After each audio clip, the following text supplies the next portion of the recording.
නමදිමි සැමදා සුගත මුනිදා ජීවිතය මුනි සඳුට පුදමින් නමදිමි සැමදා දහම් දිනිදා ජීවිතය ධර්මයට පුදමින් නමදිමි සැමදා සංගුන් පැහැදා සංගරුවන වෙත දිවිය පුදමින් නමදිමි සැමදා රතන ත්‍රිවිධා තිසරණය වෙත දිවිය පුදමින් සාදු සාදු. සදහැති පින්නතුනි, පින්නති ඔබ හැමදෙනා වෙනුවෙන්ම බුදු පියාණන් වහන්සේගේ අවවාදය, බුදු පියාණන් වහන්සේගේ මාර්ගෝපදේශනය, බුදු පියාණන් වහන්සේගේ ගුරු හරුකම මේ විදිහට ධර්මදේශනාවක් විදිහට තිළින කරන්නේ හැමදෙනාටම බුදුහිමි දහමින් සැනසීම උදා කරවන්නට තියෙන කැමැත්තෙන්. ඒ නිසා පුජ්‍යලිකව මටත් මේ ධර්මදේශනාව සුවිශේෂී එකක්. මට මතක් වෙනවා විවිධ අවස්ථාවල සමහර ගිහි පින්වතුන් බුදු පියාණන් වහන්සේගෙන් විවිධ අවස්ථාවල යම් යම් පැනයන් ඉදිරිපත් කළ අවස්ථා තියෙනවා. ප්‍රශ්න ඉදිරිපත් කරනවා. එහෙම ප්‍රශ්න ඉදිරිපත් කළා ඒ අයට තියෙන ඒ සමහර ගැටලු වලට පිළිතුරු බුදු පියාණන් වහන්සේගෙන් අසා දැනගන්නවා. මේ ධර්ම දේශනාවත් සිද්ධ කරන්නේ එහෙම පැනයකට පිළිතුරක් වශයෙන්. එය පුජ්‍යලිකව මට සුවිශේෂී එකක් බවට මං සිහිපත් කළේ මේ පැනය අපට යොමු කළේ අපේ ප්‍රිය ශිෂ්‍ය පුත්‍රයන් වහන්සේ නමක්. අපේ ශිෂ්‍ය පුත්‍ර ගලෙන් බිඳුණු වැවේ කුසල චිත්ත පින්වත් ස්වාමින් වහන්සේ උන්වහන්සේගේ ජන්මදිනය වෙනුවෙන් උන්වහන්සේට ඇති වූ ගැටලුවක් උන්වහන්සේත් निराකරණය කරගෙන තවත් බොහෝ දෙනෙකුට එවැනිම ගැටලු සහගත තත්වයන් පවතිනවා නම් චතුරාර්ය සත්‍ය ධර්මයන් සම්බන්ධයෙන් ඒ निराකරණය කරලා දෙන්න කියලා මගෙන් ඉල්ලීමක් කළා. මම සිහිපත් කළා පුතේ මම මීට කලින් චතුරාර්ය සත්‍ය සම්බන්ධයෙන් දේශන කීපයක්ම කරලා තියෙනවා. ඒ නිසා ඔබ වහන්සේට එය ශ්‍රවණය කරන්නටත් පුළුවන් කියලා. නමුත් උන්වහන්සේගේ බලවත් ඉල්ලීම නිසා පුංචි රාහුල කුමරුට බුදු පියාණන් වහන්සේ පැවිද්ද ලැබලා දීලා උන්වහන්සේට රාහුලෝවාද සූත්‍රයෙන් අනුශාසනා කළා වගේ අපේ පින්නති ශිෂ්‍ය පුත්‍රයන් වහන්සේ ඇතුළු මේ ධර්ම ශ්‍රවණය කරන ලොකු කුඩා ඔබ හැමදෙනාටම ඒ චතුරාර්ය සත්‍ය ධර්මයන් බොහොම සරල බසින් බොහොම ලිහිල් බසින්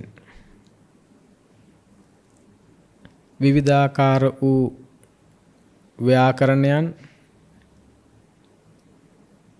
ගැඹුරු පදමාලාවන් වලින් තොරව චතුරාර්ය සත්‍ය ධර්මයන්ගේ මූලික හරය සාක්ෂාත් කරගන්නට අවශ්‍ය වන ආකාරයෙන් මේ ධර්ම දේශනාව සිද්ධ කරන්නමා බලාපොරොත්තු වෙනවා.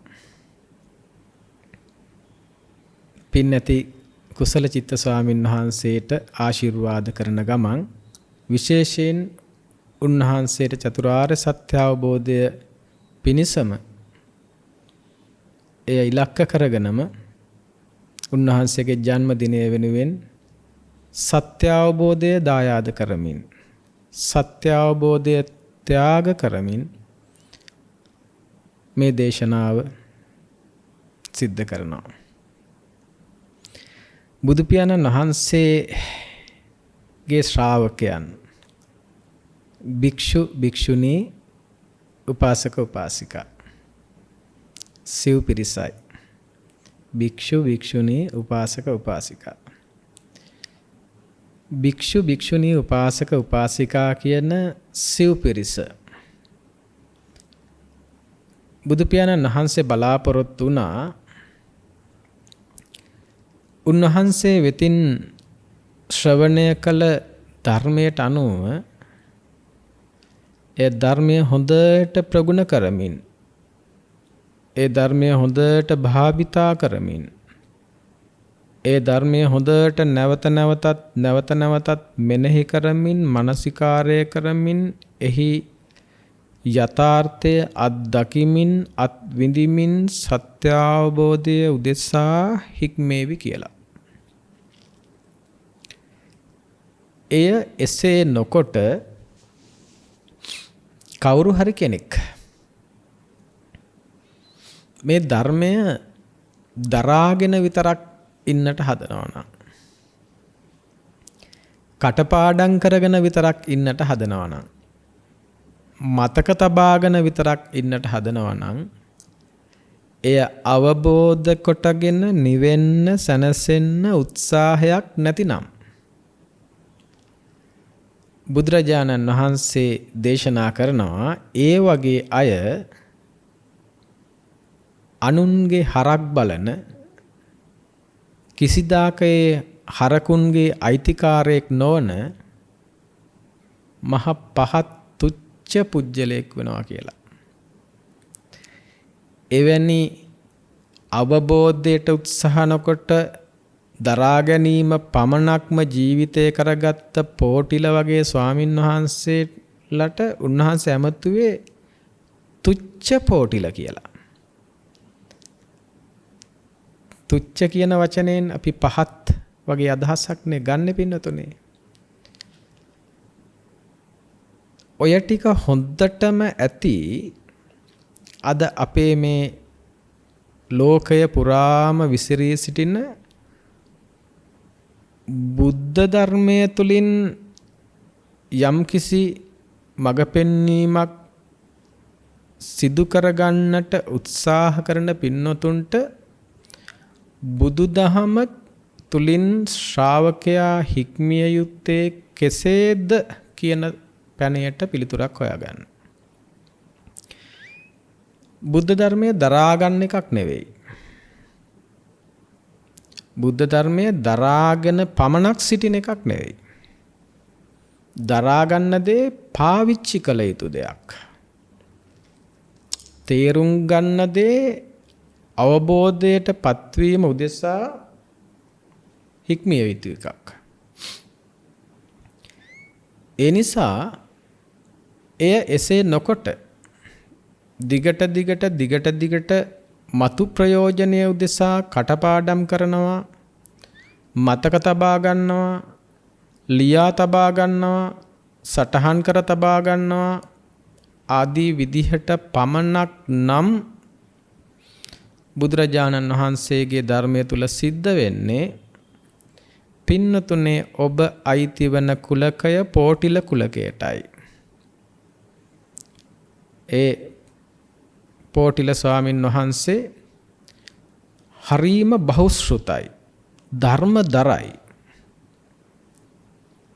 ඒ ධර්මදරය වූ බහුශ්‍රෘත වූ බොහෝ ඇසූ පිරූ තැන් ඇති ඒ පින්නැති ස්වාමීන් වහන්සේ ඒ බහුශ්‍රෘත බව ඇසූ පිරූ තැන් ඇති බව ධර්මදර බව ධර්මය අවබෝධ කිරීමට පාවිච්චි නොකළ නිසායි. බුදුරජාණන් වහන්සේ බොහෝ දරාගත් අවබෝධ නොකළ නිසා ඒ ස්වාමීන් වහන්සේට තුච්ඡ පෝටිල කියලා ආමන්ත්‍රණය කළේ. බුදුරජාණන් වහන්සේ කිසිම විටක හේතු සාධක නැතිව වචන පාවිච්චි කරන්නේ නැහැ. මේ සිද්ධිය හොඳටම ප්‍රමාණවත් බුදුරජාණන් වහන්සේගේ ධර්මයේ සම්බන්ධයෙන් ශ්‍රාවකයා කෙතකින් කෙසේ පිළිපැදිය යුතුයිද කියන පැනයට පිළිතුරක් හොයාගන්න. ඒ නිසා පින් ඇති දරුවනේ ඔබ හැමදෙනාම අසා තිබෙන ධර්මය බොහෝම ස්වල්පයක් වුණත් ඒ ප්‍රමාණවත් අසා තිබෙන ධර්මය ස්වල්පයයිද විශාල ප්‍රමාණයක්ද කියන එක අවබෝධයට අදාළ වෙන කාරණාවක් නෙවෙයි. ඒ ස්වල්පයම උනත් අවබෝධයට හේතු වන දහමක් නම් ඔබ අසා තියෙන්නේ. හැබෑවට මැසුනේ දහමක් නම් ඒ අවබෝධයට හේතු වන එකක්ම විය යුතුයි. ඒ අසා ඇති ධර්මය තුල ඔබට ඒ මොහොතේම අවබෝධය වෙනුවෙන් හික්මෙන්නටම වෙනවා. එහෙම හික්මීම ඔබට නතර කරන්න අවස්ථාවක් නැහැ. ඒ මගදී හති වැටෙනකොට අතහරින්න අවස්ථාවක් නැහැ. ඇත්තටම මනාකොට නිවැරදි ක්‍රමවේදයකට ධර්ම මාර්ගයේ හැසිරෙනකොට හති වැටෙනවා කියන ස්වභාවයේ වචනේ ගැලපෙන්නේත් නැහැ. එය හරිම සුගම, එය හරිම සුන්දර, එය හරිම මනස්කාන්ත එකක්.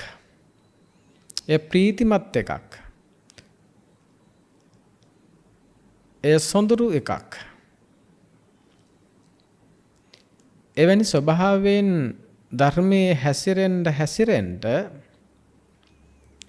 එය ක්‍රමානුකූලව ඒ මොහොතේ ඒ කෙනාට ඒ හැසිරෙන සෑම මොහොතක්ම සොඳුරු මොහොතක් බවට පත් වෙනවා. අර බද්දේ කරත්ත සූත්‍රයේ එවැනි රාත්‍රියක් ගත කළ ස්වාමීන් වහන්සේට සොඳුරු රාත්‍රියක් පිළිබඳව බුදුරජාණන් වහන්සේ දේශනා කළේ. ඒ වගේ. ඒ නිසා මේ ආරම්භක මොහොතේ හොඳින් තේරුම් අරගෙන හොඳ අදහසක් ඇති කරගන්න පිනැති ඔබ හැමදෙනාම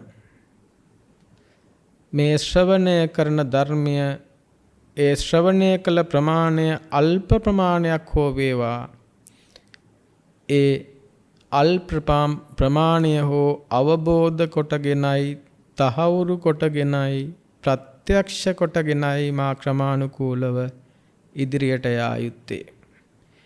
එසේ අවබෝධ කොටගෙන තහවුරු කොටගෙන ප්‍රත්‍යක්ෂ කොටගෙන ක්‍රමානුකූලව ඉදිරියට යාමේදී ඇතිවන ධර්ම දරකම් බහුශ්‍රුතකම් ගැටලුවක් නැහැ. මොකද අවබෝධයත් සමග මුසු වූ ධර්ම දර බව බහුශ්‍රුත බව මහා වටිනවා. මා මේ සඳහන් කරන්නේ අවබෝධයෙන් තොර ප්‍රත්‍යක්ෂතාවයෙන් තොර ධර්ම දරකම් බහුශ්‍රුතකම්. ඒක හරියට සිහිනයක් වගේ විතරයි. හැබෑවට මෙය අනුන්ගේ හරක් බලා ගැනීමක්. අනුන්ගේ හරක් බලා ගන්න ගොපල්ලට කිසිදාක ඒ හරකුන්ගේ අයිතිකාරයෙක් වෙන්නේ නැහැ. ඔහු පටන් ගන්නෙත් කුලියට, ඔහු අවසන් කරන්නෙත් කුලියට. එනිසා මේ ධර්ම ලෝකයේ බුද්ධ රාජ්‍යයේ අයිතිකාරයෙක් වෙන්න නම් බුද්ධ රාජයේ බුද්ධ පුත්‍රයෙක් බුද්ධ දියණියක් වන්නට නම් බුදු පියාණන් වහන්සේ අමා මෑණියන් වහන්සේගේ සැබෑ සුජාත දරුවන් වන්නට නම් එය අවබෝධ කිරීම උදෙසා හික්මිය යුතුයමයි. එනිසා තවත් එක මොහොතක්වත් කල් දාන්න එපා පින්නතුනේ. දැන් මේ මොහොතේම ඒ චතුරාර්ය සත්‍යයන් අවබෝධය වෙනුවෙන් ඒ චතුරාර්ය සත්‍යයන් අවබෝධයෙන් සම්මාදිට්ඨියට පත්වීම වෙනුවෙන් මොන සම්මාදිට්ඨියටද? චතුසත්‍ය සම්මාදිට්ඨියට. අපි විශ්වාස කරනවා පින්නැති ඔබ හැමදෙනාම අප සිදු කළ දේශනයන් දසවස්තුක සම්මාදිට්ඨියට ඔබ පත්වෙන්න ඕන තරම් ප්‍රමාණවත්. ඒ විතරක් නෙමෙයි, එතනින් එහාට චතුසත්‍ය සම්මාදිට්ඨිය දක්වාත් ඔබට දේශනා කරලා තියෙනවා. මේ දේශනාව සිද්ධ කරන්නේත් ඊට වඩා පහළ මට්ටමින් සරල මට්ටමින් චතුසත්‍ය සම්මාදිට්ඨියට පත්වීම උදෙසා මේ දේශනය නැවතත් සිද්ධ කරනවා. බුදුරජාණන් වහන්සේගේ චතුරාර්ය සත්‍ය දේශනාව උන්වහන්සේ හරි අපූර්ව වචන ටිකක් පාවිච්චි කරනවා. චක්කුකරණී, ඥානකරණී, උපසමාය, අභිඤ්ඤාය, සම්බෝධහය, නිබ්බානාය සංවත්තති. ඒ වගේ හරි අපූර්ව වචන ටිකක් පාවිච්චි කරනවා. මා හැමදාම වගේ සිහිපත් කරන ඔබට මේ වචන මතක හිටින්න ඕනේ නැහැ, අදහස තේරුම් ගන්න. උන්වහන්සේ මෙතන කියන්නේ මේ ධර්මය හොඳට අවබෝධ වෙන්න දහම් ඇස පහළ වෙනවා. දහම් ඇස පහළ වෙනවා. විශේෂ ඥානයන් ඇති වෙනවා. කෙලෙස් සංසිඳ වෙනවා. අවබෝධයටපත් වෙනවා. නිර්වාණය සාක්ෂාත් කරගන්න පුළුවන් වෙනවා. අන්න ඒ වගේ දහමක් දැන් ඔබ මේ අහන්නේ. දහම් ඇස පහළ වෙන, විශේෂ ඥානයන් නැති කරන, කෙලෙස් සංසිඳවන, විශේෂ දක්ෂතාවයන් හැකියාවන් නැති කරවන, අවබෝධයටපත් කරවන, නිවීම සාක්ෂාත් කරවන දහමක් තමයි පින්නත් ඔබ මේ සවන් දෙන්නේ. උන්වහන්සේගේ ඒ ධර්ම දේශනාව, චතුරාර්ය සත්‍ය දේශනාව උන්වහන්සේ හරි අපූර්වට ක්‍රමානුකූලව තමයි ඒකත් දේශනා කරන්නේ. විශේෂයෙන් ඔබ මේ චතුරාර්ය සත්‍ය දේශනාව මුලින්ම ලෞතර බුදු කෙනෙක් මේ ලෝකේ පහළ වෙලා මුල්ම වරට බුද්ධ භාෂිතය, සර්වඥ භාෂිතය බ්‍රහ්මස්වර විහිදුවමින් මුළු ලෝක 22කට මේ ධර්ම චක්‍රය ප්‍රවර්තනය කරමින් බුදු පියාණන් වහන්සේ ධම්සක් පැවතුම් සූත්‍ර දේශනාවක් සිද්ධ කරනවා. ඇත්තට මේ ධම්සක් පැවතුම් සූත්‍ර දේශනාව තුළ මුළු බුද්ධ ධර්මයේම සම්පිණ්ඩණය කරපු ස්වභාවයක් තියෙනවා. අද අපිට අහන්න ලැබෙන්නේ ඇත්තටම මාතෘකා පාළියක් විතරයි ධම්සක් පැවතුම් සූත්‍රයේ.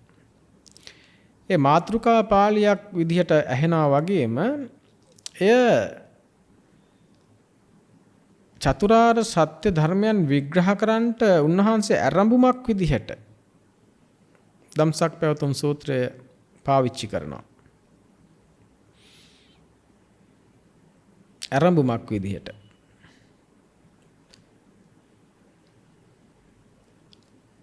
ආරම්භමක් විදිහට සිදු කරන මේ දේශනය උන්වහන්සේ බොහොම ප්‍රාථමික තැනින් පටන් ගන්නා මාතෘකා පාළියක් විදිහට. ද්වේමේ භික්කවේ අන්තා පබ්බජිතේන නසේවිතබ්බා. පින්නතුනේ ඔබ සේවනය නොකළ යුතු. එහෙමත් නැත්නම් ඔබ නොයදිය යුතු අන්ත දෙකක් තියෙනවා. ඒ අන්ත දෙක කාම සුකල්ලි කානු යෝගය, අත්තකිලමතානු යෝගය. දැන් අපි මේ දෙක කතා කරද්දී කෙලින්ම ගන්නවා මේ කාමසුකල්ලිකානුയോഗය කියන්නේ ශරීරයට අධික සැපදීම, අත්තකිලමතානුയോഗය කියලා කියන්නේ ශරීරයට අධික දුක් දීම කියන වගේ කාරණාවක්. එතකොට මේ ලෝකේ කවුරු හරි ශරීරයට අධික සැපදීමෙන් දීම නතර කළත්, මේ ලෝකේ කවුරු හරි ශරීරයට අධික දුක් දීම නතර කළත් ශරීරයට දහමක් අවබෝධ වෙනවද කියන කාරණාව පිළිබඳව බොහොම පරිස්සමට ගන්න වෙනවා. එතකොට මේ කාම සුඛල්ලිකානුയോഗ, අත්ථ කිල මතානුയോഗ කියන කාරණා දෙක ශරීරයට දෙන්න නොදෙන්න සැපක ප්‍රමාණික සාපේක්ෂ කර ස්වභාවයක් වගේ මට්ටමට ලඝු කරන එක ටිකක් භයානකයි. ඒ නිසා එහි අන්ත දෙක පිළිබඳව විවිධ විදිහට විග්‍රහ කරන්නට වෙනවා. එතකොට බුදුරජාණන් වහන්සේ මේ සූත්‍ර දේශනාවෙන් එහාට මේ අන්තයන් පිළිබඳව බොහොම පැහැදිලිව විග්‍රහ කිරීම සිද්ධ කරනවා. ඒ නිසා තමයි මම මෙතන සිද්ධ කරන්නේ විශේෂයෙන් බුදු පියාණන් වහන්සේ මෙතන ආරම්භමක් විදියට යම් සරල තැනකින් පටන් ගන්නවා. ආරම්භමක් විදිහට නම් එය කයට දෙන සැප විදිහට ගත්තත් කමක් නැහැ, කයට දෙන දුක් විදිහට ගත්තත් කමක් නැහැ, ආරම්භමක් විදිහට. හැබැයි බුද්ධ ශාසනයේ අත්හල යුතු අන්ත දෙක ගැන කතා කරද්දී ද්වේමේ භික්කවේ අන්තා පබ්බජිතේන න සේවිතබ්බා කියන තැනදී සේවනය නොකළ යුතු අන්ත දෙක සැකසෙන තැන කය මුල් කරගෙන වෙන එකක් නෙමෙක, සිත මුල් කරගෙන සැකසෙන එකක්. ඒ පිළිබඳව මනාකොට අවබෝධයක් පවතින්නට ඕනේ. එවැනි තැනක ඉඳගෙන, එවැනි අදහසක් තුල ඉඳගෙන අපි මේක ප්‍රාථමික මට්ටමින් හැබෑවටම කය මුල් කොටගෙන ඒ ඇති කරගන්නා දැඩි ලෙස සැප විඳින ස්වභාවයන්, කය පිනවන්ට දරන උත්සාහයන් සහ කයට දැඩි ලෙස දුක් දෙමින් අවබෝධයට යන්ට දරන උත්සාහයන් වලින් මිදුනායි කියලා කීතමුකෝ.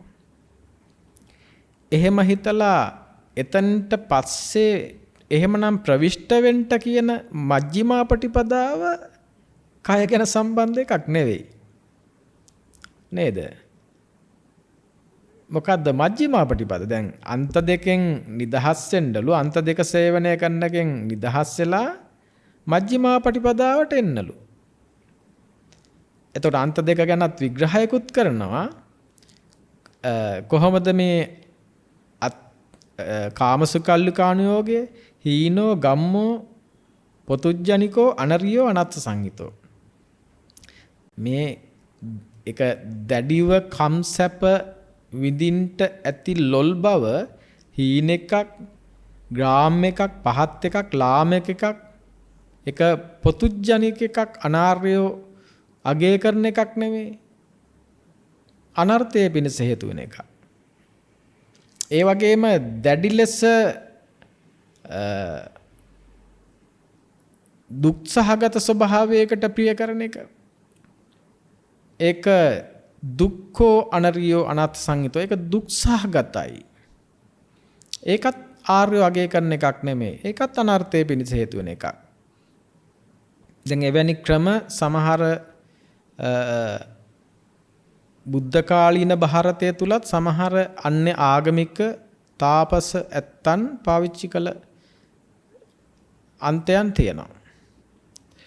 එතකොට මෙතෙන්දි ගැටලුව මතුවෙන්නේ ඒ අන්ත දෙකෙන් මිදිලා එන්න කියන තැන ටිකක් වෙනස් එකක්. එතකොට ඒක කයකට අයිති කතාවක් නෙමෙයි. එතෙන්දි දෙහිපත් කරන්නේ සම්මා දිට්ඨි, සම්මා සංකප්ප, සම්මා වාචා වගේ මට්ටමින් ගලාගෙන යන එකක්. එතකොට ඒක ඔය මුළු ලෝකයටම අයිති එකක් මිසක් කය සම්බන්ධ කතාවක් නෙමෙයි. එහෙනම් මේක ලෝකයටම අදාළ වෙන්න ඕනේ. ලෝකයටම අදාළ කියාගෙන යද්දී බුදු සමිඳුන් මෙතන කයට සම්බන්ධ කාරණාවලුත් ඒ මූලික පදනම් මූලික දේශනාවක් විදියට කතා කරගෙන එන්නට උත්සාහ කරනවා. ඒක එහෙමයි කියලා කියන්න හොඳ උදාහරණයක් තමයි මහා සතිපට්ඨාන සූත්‍රයේ සතිපට්ඨානියත් කායානුපස්සනාවෙන් තමයි පටන් ගන්න. කායානුපස්සනාවේ පබ්බ 6ක් ගැන කතා කළා තමයි වේදනානුපස්සනාවට චිත්තානුපස්සනාවට යොමු වෙන්නේ. එතකොට මේ විදිහට බුදුරජාණන් වහන්සේ මේ දේශනා කරන ධර්මය අවබෝධ කරන්නට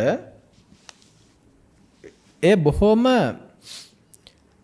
පැහැදිලිව निराවුල්ව අවබෝධ කරන්නට ක්‍රමවේදයක් බුද්ධ ශාසනයේ තියෙනවා. ධර්ම දේශනා කරන්නට ඕනේ කොහොමද? අර්ථයෙන් ධර්මයෙන්. කොහොමද වෙන්නතුනේ? අර්ථයෙන් ධර්මයෙන්. ධර්ම දේශනා කරන්නට ඕනේ අර්ථයෙන් ධර්මයෙන්. අර්ථයෙන් ධර්මයෙන් සිදු කරන ධර්ම දේශනාවක් තමයි අහන්න ඕනේ. ඒ ධර්මය අවබෝධ කරද්දී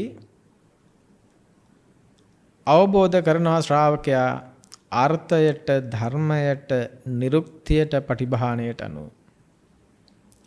අර්ථයට ධර්මයට නිරුක්තියට පටිභාණයට අනුව තමයි ධර්මය අවබෝධ කරන්නේ. අර්ථ ධර්ම නිරුක්තීන්ට අනුව ධර්මය අවබෝධ කරන ක්‍රමවේදය තුලයි බුද්ධ ශාසනය තුල නිවැරදිම ක්‍රමවේදයට මේ අවබෝධය සිද්ධ වෙන්නේ. දැන් අර්ථයෙන් දහම් දේශනවා කියලා බුදුවරු කවදාවත් ලෝකාර්ථය පිණිස දහම් දෙසුවේ නැහැ. යම් වෙලාවක ලෝකාර්ථය පිණිස දහමක් දෙසන්ට කියලා කරපු ඉල්ලීමක් ඉටු කිරීම වෙනුවෙන් අවස්ථා කීපයකදී සිංහාලෝවාද සූත්‍රය, ව්‍යග්ගපජ්ජ සූත්‍රය, පත්තකම්ම සූත්‍රය, මහා මංගල සූත්‍රය වගේ සූත්‍ර දේශනා කීපයකදී ඉල්ලීමකට ප්‍රතිචාරයක් විදියට උන්වහන්සේ ඉල්ලීමක් ඉටු කිරීමක් විදියට ලෝකාර්ථය වෙනුවෙන් දහම් දෙසුවා. හැබැයි බුදුවරයෙක් හැම මොහොතකම දහම් දෙසන්නේ ලෝකාර්ථය වෙනුවෙන් නෙමෙයි, ලෝකෝත්තරාර්ථය වෙනුවෙන්. ඇයි ලෝකාර්ථයක් වෙනුවෙන් දහම් දෙසන්නට බෑ. ලෝකේ අර්ථයක් නැති නිසා. ලෝකය අනර්ථ සහිත එකක්. අනර්ථ සහිත ලෝකයේ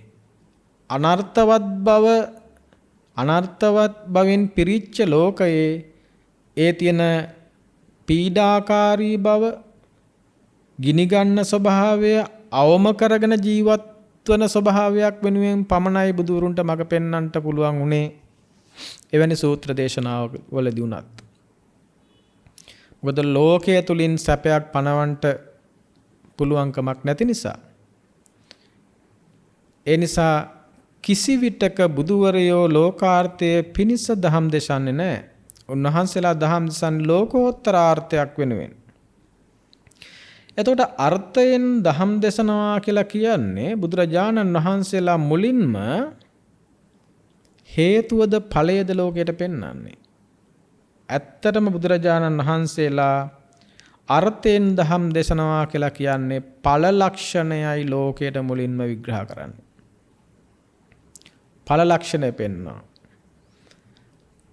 එතකොට අර්ථයෙන් දහම් දේශනවා කියලා අර්ථය පෙන්නනවා කියලා කියන්නේ ඵල ලක්ෂණය මුලින්ම පෙන්නනවා. ධර්මයෙන් දහම් දේශනවා කියලා කියන්නේ හේතුව ඊළඟට හේතුව පෙන්නනවා. අර්ථයෙන් දහම් දේශනවා කියලා කියන්නේ ඵල ලක්ෂණය පෙන්නනවා. ධර්මයෙන් දහම් දේශනවා කියලා කියන්නේ හේතුව පෙන්නනවා. උදාහරණයක් විදියට ඵලය නිර්වාණය නම් හේතුව අරියට්ටන්ගේ මගයි. ඵලය නිර්වාණය නම් එහෙම නැත්නම් අර්ථය නිර්වාණය නම් ධර්මය අරියට්ටන්ගේ මගයි. අර්ථය නිර්වාණය නම් ධර්මය අරියට්ටන්ගේ මගයි. ඒ වගේම ඵලය ජාතිය නම් අර්ථය ජාතිය නම් ධර්මය භවයයි. තවත් විදිහකින් අර්ථය නැත්තං ඵලය දුක්ඛය නම් ධර්මය ජාතියයි. මේ විදියට මුලින්ම ඵල ලක්ෂණය පෙන්නලා ඊළඟට හේතුව පෙන්වීම තමයි අර්ථයෙන් ධර්මයෙන් දහම් දේශනාව. එතකොට අර්ථයෙන් ධර්මයෙන් දහම් දේශන කලාව මේකයි. මුලින්ම ඵල ලක්ෂණයයි පෙන්වන්නේ. මුලින්ම ගෝචරත් ඵල ලක්ෂණයයි. මුලින්ම සත්වයා ලබන්නේත් ඵලයන්. ලාභෝ අලාභෝ අයසෝ යසෝච නින්දා ප්‍රශංසාච සුඛෝප දුක්ඛං. මේ ලබන ඵල සැප වේදනා දුක් වේදනා අදුක්කම සුඛ වේදනා. ඵල විදිහට සැප වේදනා ලබනවා. දුක් වේදනා ලබනවා. අදුක්කම සුඛ වේදනාත් ලබනවා. මේ විදිහට මේ ලබන ඵල ලක්ෂණයන් වල හේතු ලක්ෂණය පෙන්වමින් ඒ ඔස්සේ හේතුඵල සම්බන්ධයක් ඔස්සේ මේ යථාර්ථය විග්‍රහ කරන්නට උත්සාහ කරනවා. එතකොට මේ විදිහට අර්ථයෙන් ධර්මයෙන් දහම් දෙසද්දී අර්ථයට ධර්මයට අනුව දහම් දෙසද්දී මේ හේතු ලක්ෂණයත් ඵල ලක්ෂණයත් නැත්නම් ඵල ලක්ෂණයත් හේතු ලක්ෂණයටත් අනුව අර්ථයටත් ධර්මයටත් අනුව ධර්මයේ පිළිබඳව ඇති කරගන්න නිවැරදි වැටහීමටයි නිරුක්තිය කියලා කියන්නේ. නිරුක්ති ඥානයේදී නිරුක්ති පටිසම්භිදාවේදී ඇති වෙන්නේ අර්ථයට ධර්මයට අනුව. තවත් විදියකින් නිරුක්තිය කියලා කියන්නේ පටිච්ච සමුප්පාදයට හේතුඵල න්‍යායට අනුව මෙයාට මේ ධර්මය තේරෙන්න ඕනේ. ඔය නිරුක්ති කිව්වහම ඒක මේ එක එක වචන පද කඩ දෙන එකක් නෙවෙයි. නිරුක්තිය තුලදී සිද්ධ වෙන්නේ අර්ථයට ධර්මයට අනුව ඒ අදාළ ස්වභාවය පිළිබඳව අවබෝධයකටපත් වීම. මොකද්ද අර්ථයකට ධර්මයට කියලා කියන්නේ පටිච්ච සමුප්පාද න්‍යායට අනුව. හේතුඵල ධමයට අනුව. හේතුඵල ධමයට අනුව අවබෝධයටපත් වීම තුලයි නිරුක්තිය සහ නිරුක්ති පටිසම්භිදාව පිළිබඳව කතා කරන්න පුළුවන්. ඒ වගේම අර්ථයට ධර්මයට නිරුක්තියට අනුව ඇති කරගන්න අවබෝධය පටිභාන කියලා කියනවා. අර්ථ ධර්ම නිරුක්ති පටිභාන. එතකොට මේ ආකාරයෙන් ඇති කරගන්න අවබෝධයක් උදෙසා බුදුරජාණන් වහන්සේලා මුලින්ම ඵල ලක්ෂණය ශ්‍රාවකයාට ගෝචර ශ්‍රාවකයා ලබන ඵල ලක්ෂණය පෙන්නමින් ඒ ඵල ලක්ෂණේ හේතුව පෙන්නමින් චතුරාර්ය සත්‍ය විග්‍රහ කරනවා. අපි දැන් මේකයි කරන්න හදන්නේ. මුලින්ම ඵල ලක්ෂණය පෙන්න ඔබ ලබන ඔබ විඳින ඔබ දන්න තැනක ඉඳගෙන මේක පටන් ගන්නවා. අර්ථයෙන් පටන් ගන්නවා. ඵලයෙන් පටන් ගන්නවා. එතකොට ඵලයෙන් පටන් අරන් හේතුව පේනවා.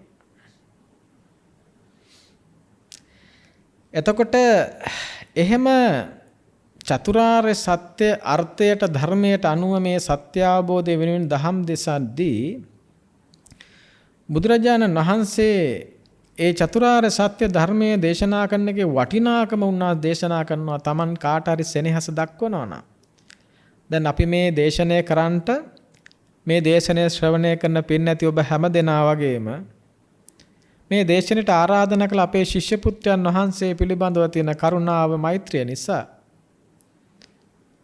අපි මේ දේශනය කරනා වගේම බුදුරජාණන් වහන්සේ දේශනා කරන ඔබ කාට හරි ඔබ ප්‍රිය කරන කෙනෙකුට ඔබ සෙනෙහස දක්වන මවෙක් පියෙක් ඥාතියෙක් ඉන්නවා නම් ඒ අයට මේ ලෝකෙ දෙන්න තියෙන හොඳම හොඳ දේ වටින දේ ඒ ඇත්තන් චතුරාර්ය සත්‍ය අවබෝධය වෙනුවෙන් එහි පිහිටවන්න කියලා. ඒ යුතුයකමයි මේ ඉෂ්ට කරන්නේ. ඒ වගේම උන්වහන්සේ දේශනා කරන පුංචි අශෝක කොළයක් සියඹලා කොළයක් අරගෙන නෙල්ලි කොළයක් අරගෙන ඕකෙන් ගොටුවක් හදලා ඒ ගොටුවට වතුර ගෙනල්ලා මොකක් හරි භාජනයක් පුරවන්න කිව්වොත් ඒක කරන්න බෑ වගේ චතුරාර්ය සත්‍ය අවබෝධයෙන් තොරව කවුරු හරි කෙනෙක් නිවන් දකින්නවා කියලා කියනවා නම් ඒක මේ ලෝකේ වෙන්න පුළුවන් දෙයක් නෙවෙයි. ඒ නිසාම බුදුරජාණන් වහන්සේ මේ උතුම් ආර්ය සත්‍ය අවබෝධ නොකොට මේ සත්වයා මේ සත්වත්වය තුල මේ ආකාරයෙන් පැටලි මේ දුකෙන් දුකටම පත්වෙවි යන ස්වභාවයකට මේ පත් වෙලා තියෙන්නේ චතුරාර්ය සත්‍ය අවබෝධය කරන්ට බැරිවීම නිසා කියන කාරණාව බුදුරජාණන් වහන්සේ දේශනා කරනවා. ඒ නිසා අපි දැන් මේ හේතුඵල ලක්ෂණයට අනුව අර්ථයට ධර්මයට අනුව දහම් දෙසද්දී මූලිකව අපි ඒ මූලික සිද්ධාන්තයත් අපි ඒ වචන පද ටිකේ අදහසක් දැනගෙන මම චතුරාර්ය සත්‍ය සත්‍ය කිව්වහම ඔබ අදහස දන්නවා චතුර් කියන්නේ හතරක්. එතකොට මේක ආර්ය සත්‍යයක්. මේ ලෝකේ ඕන තරම් සත්‍ය තියෙනවා. මේ ලෝකේ විවිධ සත්‍ය තියෙනවා. සම්මුති සත්‍ය, පරමාර්ථ සත්‍ය, පර්යාය සත්‍ය, නිෂ්පර්යාය සත්‍ය, ආර්ය සත්‍ය ඔය එක විදිහේ සත්‍යයන් තියෙනවා. දැනගන්නට පින්නතුනේ ඔය මං කියපු හැම සත්‍යයක්ම ආර්ය සත්‍ය හැරෙන්න ඊට වඩා සත්‍යයක් ළඟදී අසත්‍ය වෙනවා. ආර්ය සත්‍ය හැරෙන්න අන් සියලු සත්‍යයක්ම ඊට වඩා සත්‍යයක් ළඟදී අසත්‍ය බවට පත් වෙනවා. ඒ නිසා සත්‍යයටත් අසත්‍ය භාවයට පත්වීමේ ගුණ සහිතයි. දැන් විද්‍යාවත් සත්‍යයි කියලා කියනවනේ. සත්‍යයි කියලා කියන විද්‍යාව නිර්වචනය කරන්නේ දැනට පවතින සත්‍ය කියලා. දැනට පවතින සත්‍ය හෙට ඊට වඩා යමක් හොයාගත්තට පස්සේ දැනට සත්‍යයි කියපු දේ අසත්‍ය වෙනවා. අලුතෙන් හොයාගත්ත දේ සත්‍ය වෙනවා. ඒ වගේ. දැන් මිනිසුන්ගේ පරිණාමය ගැන කතා කරපුවා දැන් අද වෙනකොට ඒවා වෙනස් වෙලා. එදා සත්‍යයි කියලා හිතන් හිටපුවා. ලෝක ගෝලයේ ස්වභාවය ගැන එදා හිතපු ඒවා අද වෙනකොට ඒවා බොරු වෙලා. එදා සත්‍යය දැන් ඒවා අද අසත්‍ය වෙලා. ඒ වගේ ගොඩක් දේවල්. හොඳයි. ඔය විදිහට එහෙමනම් බුදුරජාණන් වහන්සේ මේ දේශනා කරන චතුර් ආර්ය සත්‍යයක් අපි මේ දේශනා කරන්නේ සත්‍යයක් ගැන නෙවෙයි. මේ දේශනාවේ ආර්ය සත්‍යයක් ගැන. ආර්ය දැන් ආර්ය සත්‍ය කියන වචනයම වැදගත්. ඇයි මේ සත්‍ය හතරට ආර්ය සත්‍ය හතරක් කියලා කියන්නේ? ඒක දේශනේ විග්‍රහ කරන්නේ තත අවිතත අනඤ්‍යත කියලා. මේ ආර්ය කියලා කියන්නේ මේක වෙනස් වෙන්නේ නැහැ, විකෘති වෙන්නෙත් නැහැ, අන්‍ය ස්වභාවයකටපත් වෙන්නෙත් නැහැ. උත්පාදෝවා තථාගතානං අනුත්පාදෝවා තථාගතානං තිතාව සහ ධාතු ධම්මට්ටි තිතා ධම්ම නිවාමතා ඉදප්පච්චයතා තන් තථාගතෝ අபிසම්බුජ්ජති අபிසම්බුජිත්වා අபிසමෙති තථාගතයෝ මේ ලෝකේ පහළ වුණත් නැතත් හිටියත් නැතත් බුදුවරු මේ ලෝකේ හිටියත් නැතත් මේ ලෝකයේ තුල පවතින ස්වභාවයක් තියෙනවා. අන්නේ පවතින ස්වභාවය තථාගතයන් වහන්සේලා අවබෝධ කරනවා. අවබෝධ කළා පඤ්ඤපේති පට්ඨපේති මේක පනවල විග්‍රහ කළා බෙදලා මතු කරලා පෙන්නනවා. එහෙනම් මේ චතුරාර්ය සත්‍ය කියන එක තුන්කාලික සදාකාලික සත්‍යයක්. ඒක වෙනස් වෙන්නේ නැහැ. ඊළඟ බුදුරජාණන් වහන්සේ මේ ලෝකේ පහළ වුණත් මේ සත්‍ය හතර මේ විදිහටම තමයි දේශනා කරන්නට වෙන්නේ. ඒ නිසා ආර්ය සත්‍ය දරුවනේ කවදාවත් දැන් ධර්මය කියලා කියන්නේ මේ චතුරාර්ය සත්‍යෙන්නේ. ඒ නිසා බුද්ධ ධර්මයේ ආර්ය සත්‍යයක්. ඒ ආර්ය සත්‍ය කිසිම දවසක කිසි කෙනෙකුට විකෘති කරන්න බෑ, වෙනස් කරන්න බෑ, අන්‍ය ස්වභාවයකටපත් කරන්න බෑ. ඒක කරන්න පුළුවන් දෙයක් නෙමෙයි. කවුරු හරි කෙනෙක් ධර්මය විකෘති කරනවා කියලා කියනවා නම් ඒ කියන එකම වැරදි. ධර්මය විකෘති කරන්න බෑ. ඒ ධර්මයේ කාරණා යම් යම් තැන්වල සටහන් කරලා තියෙනවා. සටහන් කරපු දේ වෙනස් කරලා කියන්න ඕන නම් පුළුවන්. ඒ කියනවා කියලා කියන්නේ ධර්මය විකෘති කරනවා කියන එක නෙමෙයි. මොකද ධර්මය කියලා කියන්නේ පොදු කාරණාවක්. ඒක එදාටත් අදටත් හෙටටත් පොදු කාරණාවක් කාටවත් විකෘති කරන්න බෑ. ඒ ප්‍රകൃතිය එකිනෙකාගේ අදහස් වලට අනුව කියන්ට යාම තුළ ඒක එයාට විකෘතියක් වුණාට පොදුවේ සමස්තයක් තුළ ඒක විකෘතියක් නෙමෙයි. ඒක එයාට සාපේක්ෂව විකෘතියක්. එයාට සාපේක්ෂව සහ එයාගෙන් ඒක ගන්න කෙනාට අනුව එතන විකෘතියක් ගැන කතා කරන්න පුළුවන්. නමුත් බුදුවරු පහළ වුණත් නැතත් මේ ලෝකයේ පවතින සත්‍ය ඒ ආර්ය සත්‍යයක්. එය සදාකාලික සත්‍යයක්. එය වෙනස් වෙන එකක් නෙමෙයි. එය විකෘති වෙන එකක් නෙවෙයි. එය අන්‍ය ස්වභාවයකටපත් වෙන එකක් නෙවෙයි. ඒ නිසා මේ සත්‍ය හතරට ආර්ය සත්‍ය කියන වචනය පාවිච්චි කරනවා.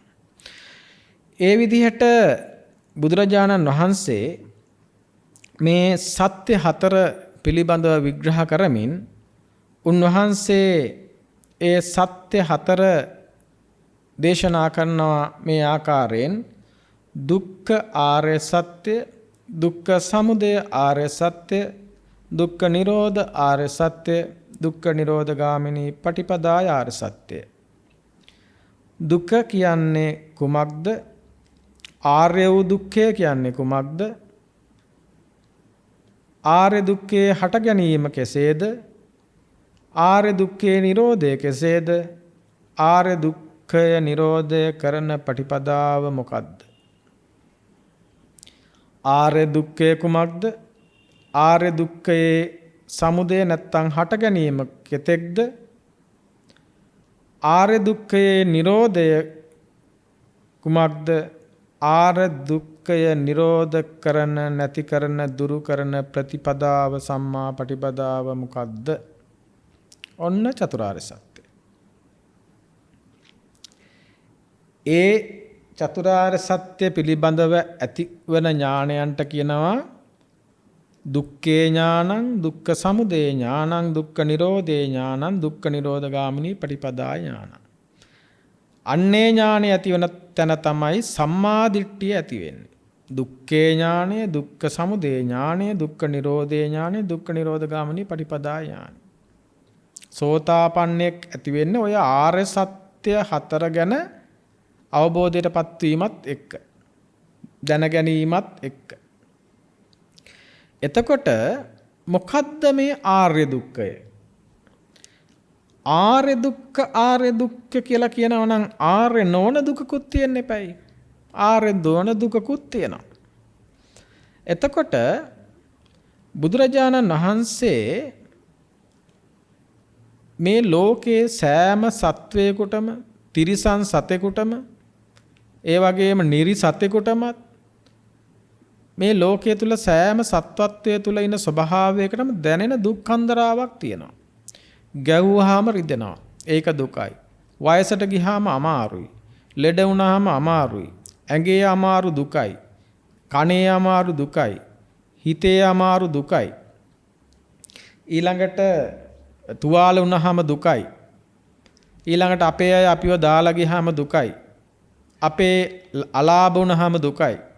පාඩු වුණාම දුකයි.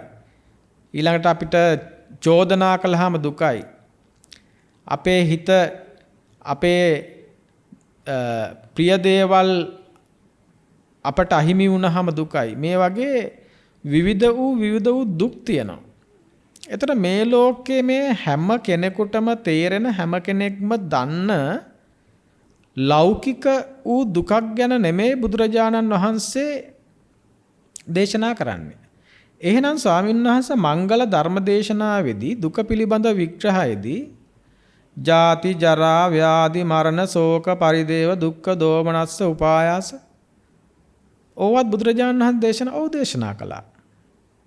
මම ඒක ඇයි එහෙම දේශනා කළේ කියන එක මම දේශනා කළා. උන්වහන්සේ මාතෘකා පාළියක් විදියට, මූලික දේශනාවක් විදියට. ඔබට මම මේක පැහැදිලි කරන්නම්. දැන් සත්‍ය විභංග වගේ සූත්‍රවලට යනකොට දැන් හිතන්න පින්නොත් එකම කාරණාවක් දැන් මරණය දුකයි කියනවනේ. ඔබ පුදුමේ මම කියනවා මරණය දුක නැහැ කියලා. එහෙමනම් සායනත ඔබ වහන්සේ බුදුරජාණන් වහන්සේටත් වඩා දන්නවා. අනේ බුදුරජාණන් වහන්සේට වඩා දන්නව නෙවෙයි.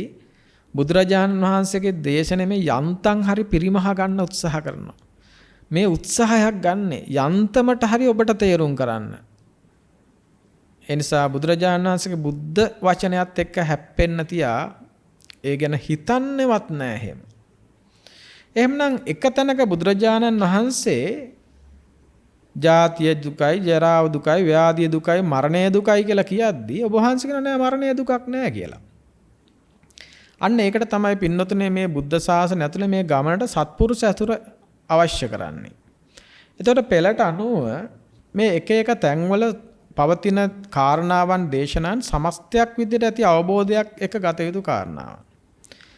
දැන් එක පාරටම මරණය කියන එක දුකක් කියන කාරණය ගත්තොත් මේ ලෝකේ හැමෝටම මරණය දුකක් වෙන්න ඕනේ. හැබැයි ඔබ අහලා තියෙනවා ආර්යයන් වහන්සේලා විශේෂයෙන් රහතන් වහන්සේලා මරණයටපත් වෙද්දී අපි ඒක පිරිණිවීම කියන්නේ නැතුව මරණයමයි කියමුකෝ. මරණයටපත් වෙද්දී උන්වහන්සේලා ඒ මරණය කියන එක කිසිම විටක උන්වහන්සේලාට දුකක් වෙන්නේ නැහැ. උන්වහන්සේලා බොහෝම සුන්දර මරණයක් අත්විඳින්නේ. ස්වාමිනී භාග්‍යවතුන් වහන්සේ මට පිරිණිවී වඩින්න අවසර දෙන්න. අවසර අරගෙන මැරෙන්න යන්නේ. වෙන දෙයක් තියා බුදුරජාණන් වහන්සේගේ මරණය මම මේ සමාවෙන්න මේ මරණය කියන වචනේ පාවිච්චි කළාට පිරිණිවීමට මම ඔබට තවත් තේරෙන්න ඕන නිසා මේ වචනේ පාවිච්චි කරන්නේ. බුදුරජාණන් වහන්සේගේ මරණය මත ඒ පිරිණිවීම අපි මගුලක් කියලා සලකනවා. මගුලක් දුකක්ද? ඒක අවමගුලක් නෙමෙයි. මේක අපිට මගුලක්. ඒක අපිටත් මගුලක්. බුදුරජාණන් වහන්සේටත් මගුලක්. ඇයි ඒ බුද්ධ ශාසනයේ පිරිණිවීම කියන්නේ මංගල්‍යයක්. ඒ අනුපදි ශේෂ නිර්වාණය මංගල්‍යයක්. එය ආය පරිපූර්ණ වශයෙන් දුකින් පිරිච්ච ලෝකයට තියෙන බැඳීම දුරු කළා විතරක් නෙමෙයි. ඒ බැඳීම නිසා හටගත් සංකාරයනුත් සම්පූර්ණ වශයෙන් ප්‍රහාණයටපත් වෙන මොහොතක්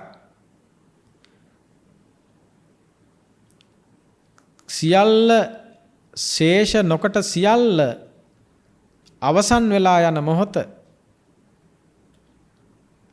ප්‍රත්‍යෝපන්නව හටගත්ත යමක් ඉතුරු වෙලා තිබ්බනම් එයත් ඉවර වෙන මොහොත. ඒ නිසා බුද්ධ ශාසනයේ යම් අවස්ථාවක මරණය මගුලක් බවට පත් වෙනවා. මගුලක් නම් ඒක දුකක් නෙවෙයි. ඒ නිසා හැබෑවටම මරණය දුකක් වෙන්නේ යම් කිසි කෙනෙක් ඒක දිහා දකින විදිහට අනුවයි.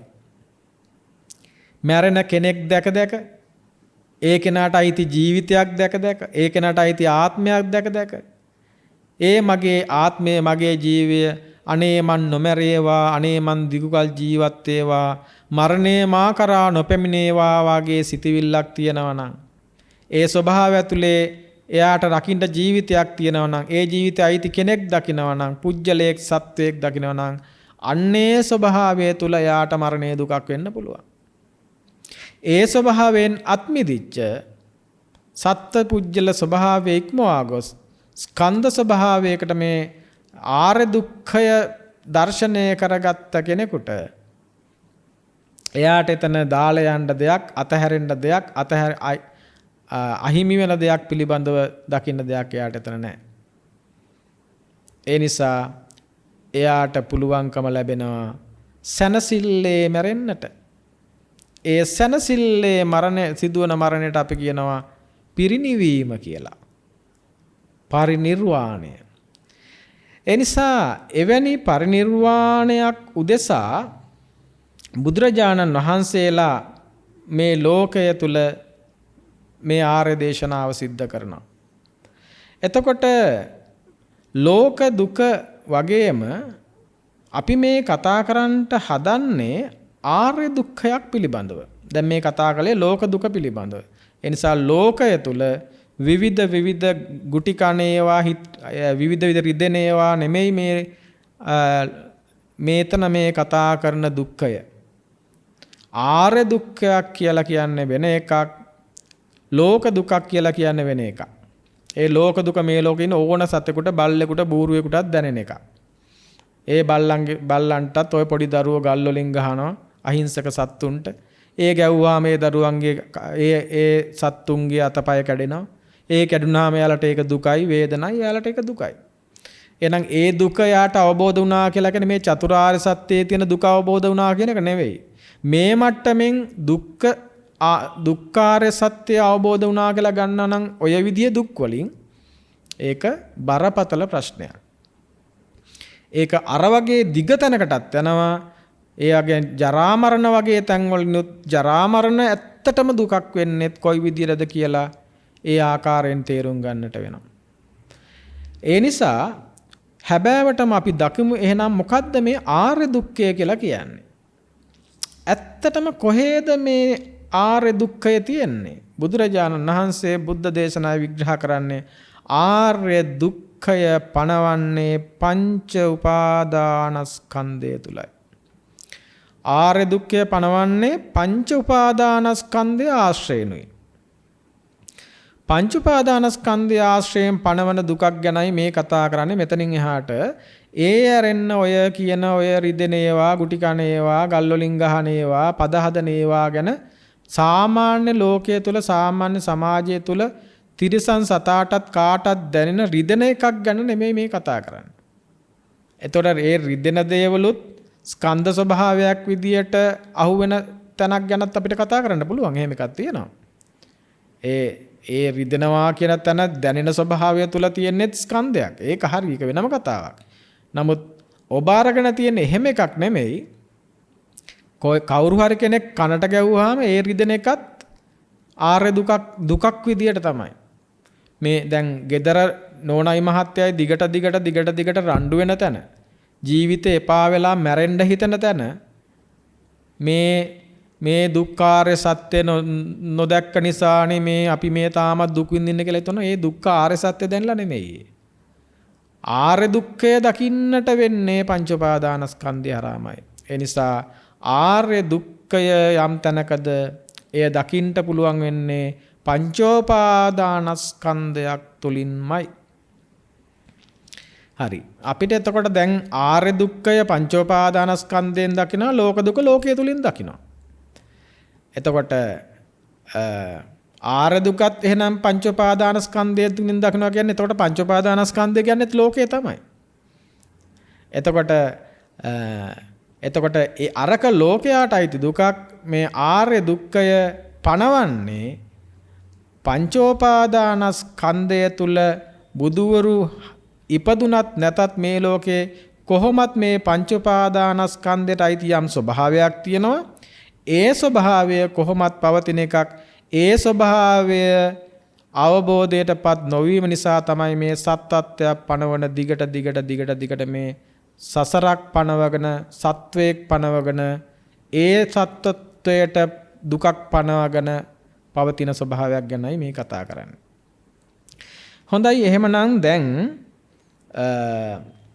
ආර්ය දුක පණවන්නේ පංචෝපාදානස්කන්ධය තුල නම් එතකොට ඇත්තටම මොකක්ද මේ දුක වෙන්නේ? දැන් එතකොට මෙතන කතා කරන දුක පංචෝපාදානස්කන්ධය. පංචෝපාදානස්කන්ධය දුකක් වෙන්නේ කොහොමද? පංචෝපාදානස්කන්ධය දුකක් වෙන්නේ පංචෝපාදානස්කන්ධය අනිත්‍ය නිසා. දුකක් වෙන්නේ පංචෝපාදානස්කන්ධය. පංචෝපාදානස්කන්ධය දුකක් වෙන්නේ ඒ පංචෝපාදානස්කන්ධය අනිත්‍ය නිසා. මොකක්ද අනිත්‍ය වෙන්නේ කියලා අහන තැන උත්තරයක් දෙනවා පංචෝපාදානස්කන්ධය අනිත්‍ය. එතකොට වෙන මොකුත් මේ ලෝකේ අනිත්‍ය වෙනවද? නැහැ. මේ ලෝකේ වෙන්න මොකුත් අනිත්‍යතාවයක්, අනිච්ච භාවයක් වෙන කිසිම දෙයකින් පණවන්න බෑ. ඕක හොඳට තේරුම් ගන්න. කුමක්ද අනිත්‍ය?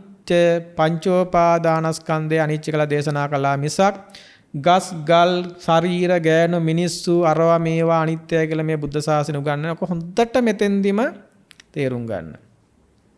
මේ බුද්ධ ශාසනයේ යමක් අනිත්‍යයි කියනවා නම් ඒ අනිත්‍යයි කියලා කියන්නේ පංචෝපාදානස්කන්ධයයි. රූපං අනිච්චං කිව්වත් වේදනා අනිච්චං කිව්වත් එහෙම නැත්නම්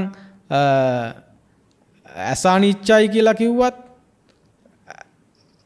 ආධ්‍යාත්මික රූප අනිච්චයි කිව්වත් බාහිර රූප අනිච්චයි කිව්වත් ඒ හැම තැනකම ස්කන්ධයක්මයි දකින්න එන්නේ. ඇසක් පහළ වෙනවා කියලා කියන්නේ ස්කන්ධයන් පහළ වුණා කියන එකමයි. රූපය පහළ වුණා කියන්නේත් ස්කන්ධයන් පහළ වුණා. පස්සය පහළ වුණා කියන්නේත් ස්කන්ධය පහළ වුණා කියන එකමයි. ඒක හිමින් විග්‍රහ කරගන්න ඕනේ කතාවක්. මම මේක ටිකක් මේ උපරිමයෙන් මට උපරිමයෙන් මේක සරලව දේශනා කරන්න උත්සාහ කරනවානේ. එතකොට පින්නතුනේ එහෙමනම් මේ විදිහට කුමක්ද අනිත්‍ය? පංචෝපාදානස්කන්ධය අනිත්‍යයි. කුමන අර්ථයෙන් අනිත්‍යද? උපාද වයට්ටේන අනිච්චා. ඉපිද නිරුද්ධ වෙන අර්ථයෙන් අනිච්චයි. මේක හටගෙන නිරුද්ධ වෙන අර්ථයෙන් අනිච්චයි. කෙසේ හටගෙන කෙසේ නිරුද්ධ වෙන අර්ථයෙන් අනිච්චද? ප්‍රත්‍යෝපන්නව සමුදය වෙලා ප්‍රත්‍යනිරෝධයෙන් නිරුද්ධ වෙන ස්වභාවයෙන් තමයි අනිච්ච වෙන්නේ. කිං අනිච්චා පංචෝපාදානස්කන්ධ අනිච්චා කේනට්ටේන අනිච්චා උපාද වයට්ටේන අනිච්චා. කුමක්ද අනිත්‍ය? පංච උපාදානස්කන්ධය අනිත්‍යයි. කුමන අර්ථයෙන් අනිත්‍යද? ඉපිද නිරුද්ධ වෙන අර්ථයෙන් අනිත්‍යයි. කෙසේ ඉපිද කෙසේ නිරුද්ධ වෙනවද? ප්‍රත්‍ය සමුදායකින් ඉපදිලා ඒ ප්‍රත්‍ය නිරෝධයෙන් මැරිලා යනවා. ප්‍රත්‍ය සමුදායකින් පංචෝපාදානස්කන්ධය ඉපදිලා ප්‍රත්‍ය නිරෝධයෙන් මැරිලා යනවා. අන්නේ නිසා දුකයි. අන්නේ නිසා දුකයි. ප්‍රත්‍ය සමුදායෙන් ඉපදිලා ප්‍රත්‍ය නිරෝධයෙන් නිරුද්ධ වෙලා යන එකට කියනවා අනිච්ච වෙනවා කියලා. අන්නේ අනිච්ච නිසා දුකයි. යද නිච්ඡං තන් දුක්ඛං යද නිච්ඡං තන් දුක්ඛං. ඔන්න ඔය ස්වභාවයෙන් බුදුරජාණන් වහන්සේ මේ දුකේ පංචෝපාදානස්කන්ධය නම් කොහොමද හටගන්නේ? ප්‍රත්‍යෝපන්නවයි හටගන්නේ. ප්‍රත්‍යෝපන්නව හටගන්න මේ ස්කන්ධ ලෝකය උන්වහන්සේ දේශනා කරන හටගන්න වෙද්දිය චක්කුංච පටිච්ච රූපේච උප්පජ්ජති චක්කු විඥානං තින්නම් සංගති පස්සෝ පස්සපච්චය වේදනා වේදනාපච්චය තණ්හා. මේ විදිහට උන්වහන්සේ මේ ලෝකය සමුදය මේ විදිහට තණ්හාවෙන් මේ ලෝකය සමුදය වෙනවා. චක්කුංච පටිච්ච රූපේච මේ විදිහට ඇස ඒ වගේම රූපය කන ශබ්දය නාසය ගන්ධය දිව රස කය පහස මන ධම්මාදී මේ දේවල් අරමුණු කරගෙන ඊට අදාළව විඥාන හටගෙන ඒ විඥානයත් එක්ක පස්ස වෙලා ඒ පස්සය තුලින් මේ ලෝකය වේදනාව හරහා වේදනාවට උපාදාන වෙලා සැප වේදනාවට ඇලිලා දුක් වේදනාවට ගැටිලා උපේක්ෂා වේදනාවට අවිද්‍යාවෙන් බැඳිලා ඔන්න ලෝකය හටගන්න ඔන්න දුක හටගන්නවා.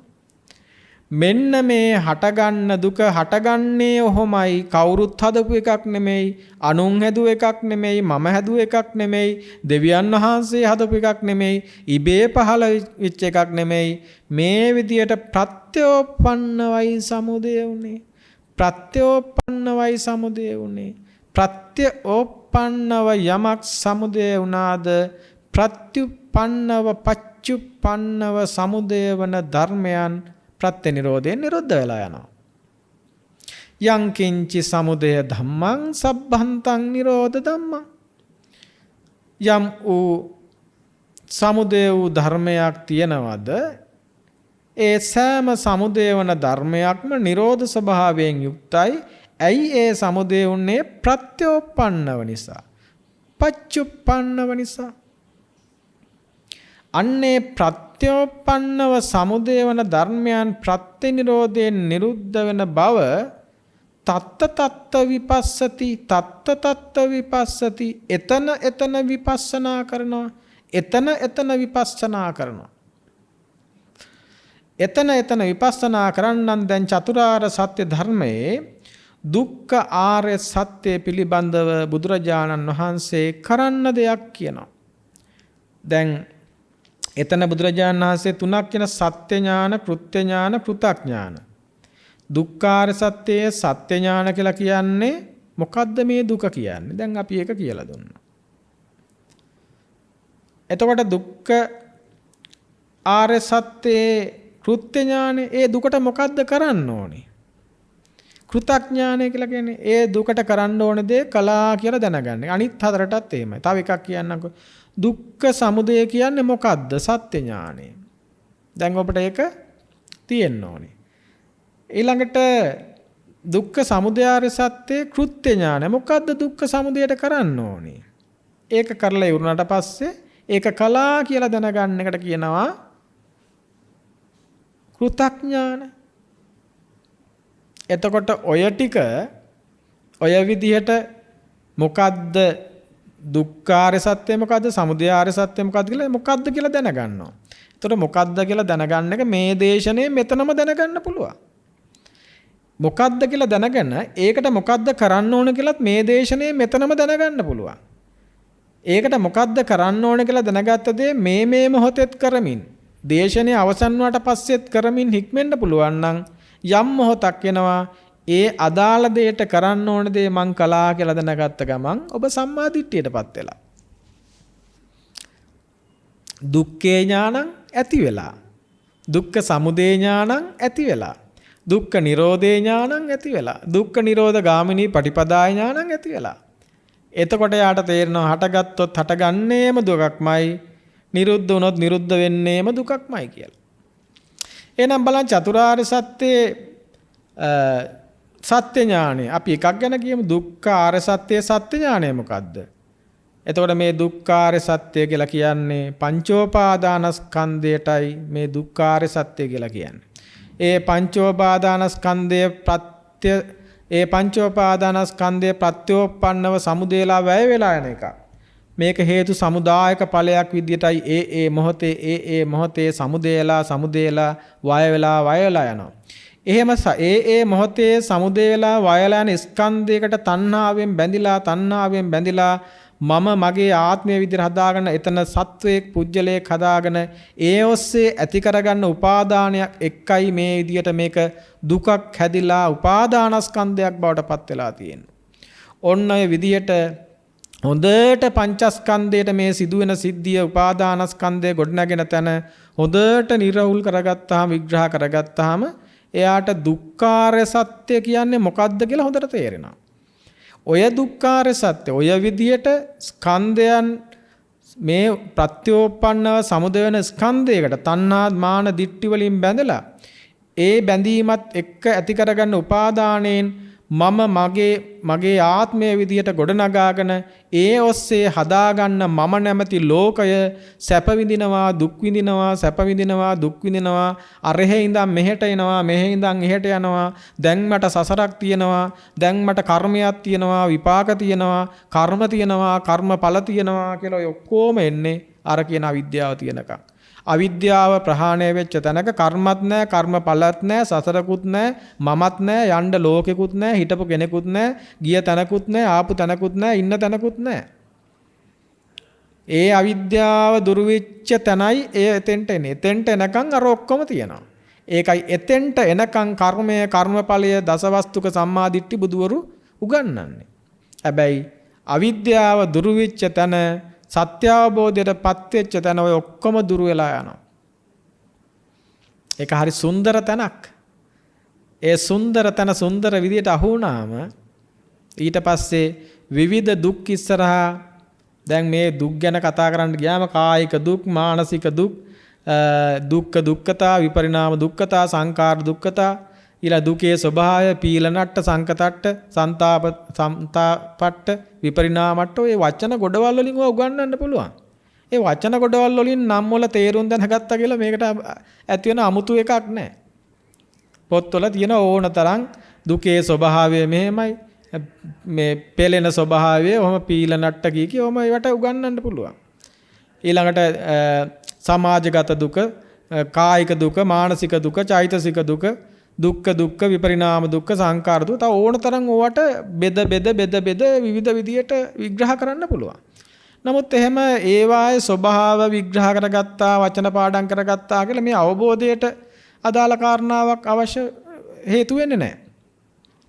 එතකොට ඒක නිසා දුක්ඛාරය සත්‍ය පිළිබඳව දැන් දුක්ඛාරය සත්‍ය කියන්නේ මොකක්ද කියලා මේ හරියට තේරුම් ගත්තොත් දැන් මෙතන අවශ්‍යම වෙන්නේ මොකක්ද මේ දුක්ඛාරය සත්‍යෙට කරන්න තියෙන්නේ? බුදුරජාණන් වහන්සේ දෙන කෘත්‍ය ඥාණයට අනුව මොකද්ද කියන්නේ?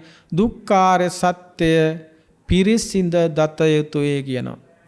එතකොට දුක්ඛාරය සත්‍ය මේ දුක්ඛාරය සත්‍ය මේ ආර්ය දුක්ඛය පිරිසිඳ දකින්න ඕනේ. ආර්ය දුක්ඛය පිරිසිඳ දකින්නවා කියලා කියන්නේ. එතකොට ඇත්තටම මේකේ කරන්න ඕනේ දෙන්නේ අපි දැන් දැනගන්න හැමෝටම ඕනේ කරන්න ඕනේ දේ දැනගන්න. එහෙනම් ආර්ය දුක්ඛය පිරිසිඳ දකින්න. මොකක්ද ආර්ය දුක්ඛය? පංච උපාදානස්කන්ධය. එහෙනම් ඒක පිරිසිඳ දකින්න. ඉස්සෙල්ලා දකින්න මොකක්ද ආර්ය දුක්ඛය? පංච උපාදානස්කන්ධය. පිරිසිඳ දකින්න කොහොමද? මේක රූප වේදනා සංඥා සංකාර විඥාන තුල උපාදාන වෙලා තියෙන්නේ.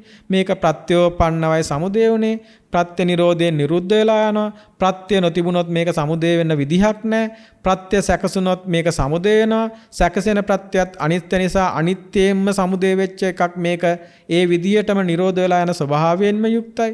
ඒ නිසා මේකට පවතින විදිහක් නැහැ, මොහොතක්වත් පවතින විදිහක් නැහැ. මේ විදිහට හටගෙන නිරුද්ධ වෙලා උදේ වෙලා වැය වෙලා ඇති වෙලා නැති වෙලා ඉපදිලා මැරලා යන ස්වභාවයකට මම කිව්වට වැඩක් නැහැ, මගේ කිව්වට වැඩක් නැහැ, මගේ ආත්මය කිව්වට වැඩක් නැහැ. එහෙම අල්ලගත්තට වැඩක් නැහැ. පවත්වන්න පුළුවන් කමක් නැහැ, වටිනාකමක් නැහැ, සාරයක් නැහැ, හරයක් නැහැ, හයියක් නැහැ, වටිනාකමක් නැහැ. එහෙම ස්වභාවයක් සහිත මේ ස්වභාවය හැබෑවටම ක්ෂණයක් ගානේ බිඳි යන ස්වභාවයක් විතරයි. ඒ නිසා එවැනි ස්වභාවයක් මගේ කරගෙන උපාදානය කරගත්තට ඇති වැඩේ මොකද්ද? මෙන්න මේ ටික හොඳට තේරුම් ගන්නවා. මේ දුක පිරිසිඳ දකින්නවා කියලා කියන්නේ එහෙමයි. එතකොට මේ දුක පිරිසිඳ දැක්කට පස්සේ දුක්ඛ ආර්ය සත්‍ය පිරිසිඳ දැක්කට පස්සේ දුක්ඛ සමුදය ආර්ය සත්‍ය.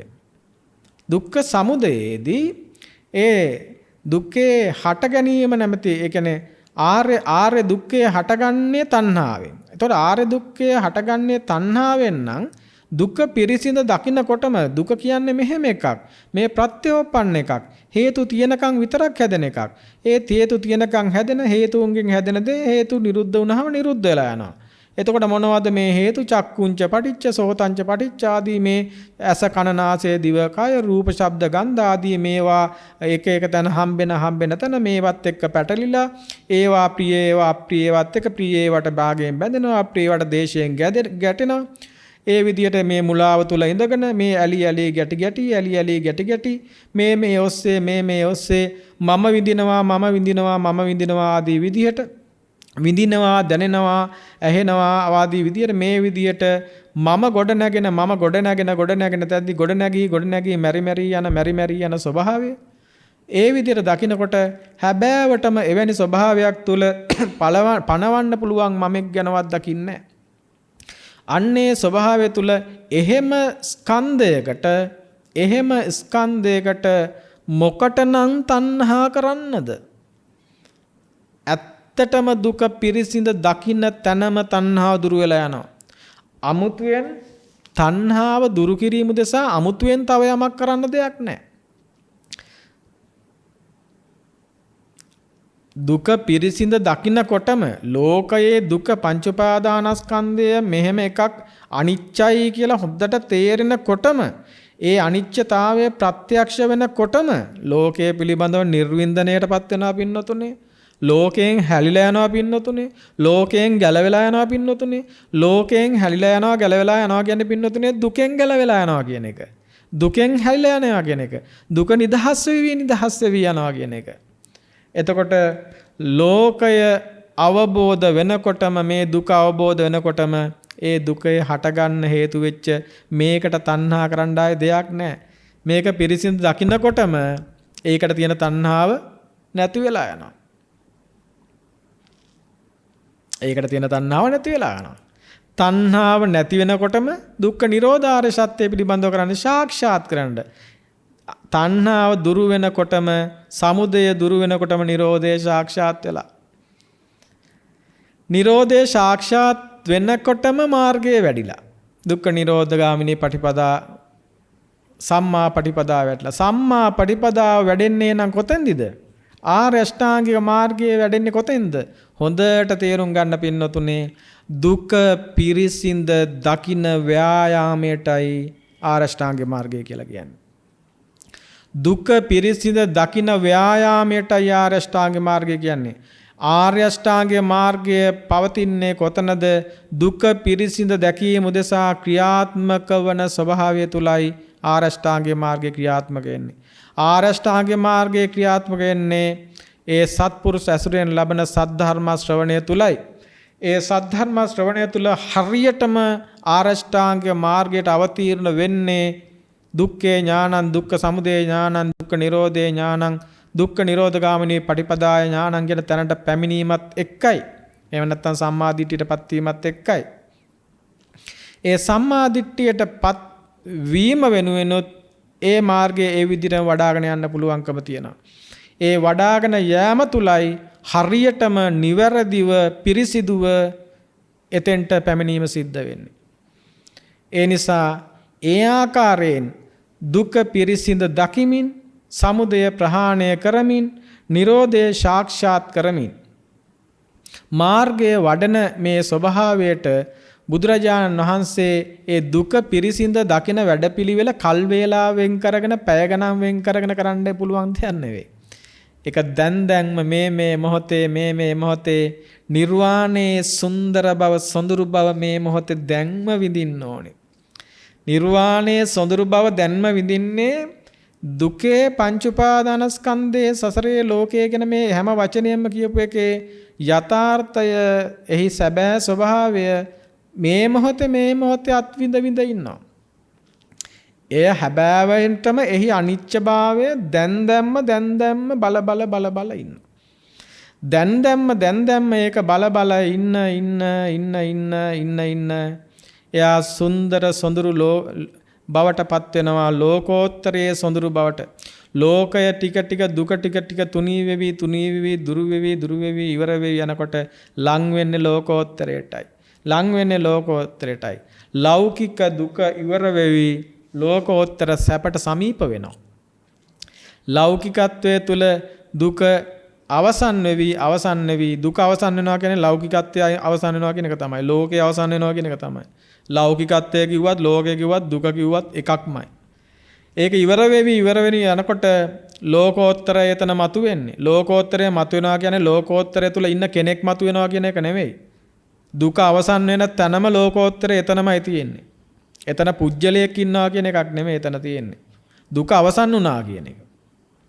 දුක අවසන් වුණේ කාගේ තුලද කියලා පණවන්න පුළුවන් ස්වභාවයක් නැහැ. කාගේවත් දුක අවසන් වුණා නෙමෙයි. පණවගත්ත දුකක්මයි මේ දුරු වෙලා යන්නේ. පණවගත්ත දුක දුරු වෙලා යනවා විතරයි. පණවගෙන ඉන්නකන් ඒ දුක විඳිනවා. පණවගෙන ඉන්නකන් දුක විඳින්න කෙනෙක් ඉන්නවා. පණව ගැනීම නතර කරපු ගමන් දුකත් ඉවරයි. විඳින්න හිටපු කෙනත් ඉවරයි.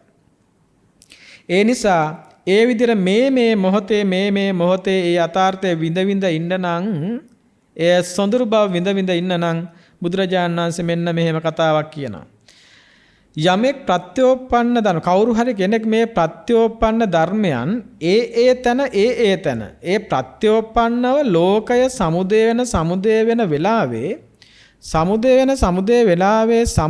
සමුදය වෙන මොහොතේ ඒ පච්චුප්පන්න ප්‍රත්‍යෝපන්න ධර්මයන් ඒ තැනම අනිත්‍ය ආදී වශයෙන් විදර්ශනා කරනවද? සමුදය වෙන තැනම අනිත්‍ය ආදී බුදුරු එහෙමයි කියන්නේ. ඒක අනිත්‍ය වෙලා ගියාට පස්සේ ගිහිලා විදර්ශනා කරන්න මේ අර පොඩි දරුවන්ට පොඩි සාමණේර ස්වාමීන් වහන්සේලාට උගන්වනවා වගේ අතීත ප්‍රත්‍යවේක්ෂා කරන්න වගේ කන් නෙමෙයි බුදුරු උගන්වන්නේ. බුද්ධ ශාසනයේ අතීත ප්‍රත්‍යවේක්ෂාවක් නැහැ. එහෙම එකක් තියෙන විදිහක් නෑ. එහෙම එකක් තියෙනවා නම් පුළුවන් නම් හොයාගන්න. දැන් මේක දේශනකදී මෙහෙම කියලා අපේ ගෞරවනීය පිරිවනක උගන්වන ස්වාමීන් වහන්සේ නමක් ආයතනයටත් කතා කළා කියලා තිබ්බා. කොහොමද එහෙම වෙන්නේ? ඇයි මේ මාධ්‍ය වලින් මෙහෙම දේශනා කරන්නේ? මාධ්‍ය වලින් ඒක දේශනා කරන්න වගකීමකින් බුද්ධ දේශනාවක් නොවන, ත්‍රිපිටකයේ නැති යමක් ඔබ වහන්සේලා පිරිවෙන් වල පුංචි ස්වාමීන් වහන්සේලාට පොත්වලට පිරිවෙන් පොත්වලට යොදාගත්තා කියලා ඒක උන්වහන්සේලාට වැරද්දක් උගන්වනවා මිසක් එහෙම විදර්ශනාවක් කරන්න බෑ. නිරුද්ධ වෙලා ගිය අතීතයක නිරුද්ධ වෙච්ච දේ, ඒ මොහොතේ කිලිටි වෙච්ච දේ කිලිටි වුණාට පස්සේ ආයෙ පිරිසුදු කරන්න බෑ. ඒ කිලිටි වෙන ඒ මොහොතේ විදර්ශනාවක් ගැනයි බුද්ධ ශාසනය උගන්වන්නේ. ඒ නිසා ඒ වෙලාවේ සිහියෙන් දන් වළඳන්නයි, ඒ වෙලාවේ සිහියෙන් චීවර පාවිච්චි කරන්නයි, ඒ වෙලාවේ සිහියෙන් සේනාසන පාවිච්චි කරන්නයි, ඒ වෙලාවේ සිහියෙන් ගිලන්පස පාවිච්චි කරන්නයි බුදුවරු ඒ සිව්පස ප්‍රත්‍යවේක්ෂාවත් උගන්වන්නේ. ඒ අතීත ප්‍රත්‍යවේක්ෂා කම්මැලිකමට තමන් ඒ වෙලාවේ 80න් ඉඳලා 80න් පාවිච්චි කරලා කිලිටි වෙලා කුණු වෙලා උපාදානස්කන්ධේ හටගෙන නිරුද්ධ වුණාට පස්සේ හවසට බුදුන් ඇඳලා අතීත ප්‍රත්‍යවේක්ෂාවක් කළා කියලා ඇති වෙන වැඩක් නෑ. ඒක විදර්ශනාවක් නෙවෙයි ඒක. ඒ නිසා එවැනි ස්වභාවයක් ඇතුලේ බුදුරජාණන් වහන්සේ දේශනා කරන කවුරු හරි කෙනෙක් ප්‍රත්‍යෝපන්න ධර්මයන් ඒ තන අනිත්‍ය විදියට විදර්ශනා කරනවාද ඒ කෙනා ගාම්භීර වූ අකෝප්‍ය වූ විදර්ශනාව වඩනවා කියලා.